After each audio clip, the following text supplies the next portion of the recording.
I wrote this piece about the murder of UnitedHealthcare CEO Brian Thompson because I think there's been this myth in American politics that only the right wing engages in violence, when in truth, for over a century now, you have the left wing doing it as well, and if not more. So beginning in the early 1900s, you have bombings by communists and anarchists. But going into the 70s, you just have a string of bombings. In one 18-month period, you had a bombing almost every day in the United States by the Weather Underground and other left-wing groups. And I noticed that with this murder, right off the bat, there were many leftists rationalizing, justifying the killing of the CEO because they did not like the healthcare insurance business.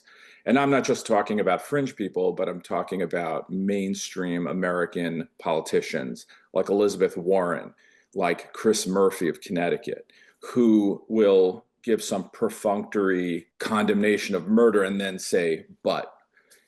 There really shouldn't be any but here. For one thing, this was a father of, I think, two children who hadn't done anything illegal that we know of, who hadn't done anything to Luigi Mangione specifically.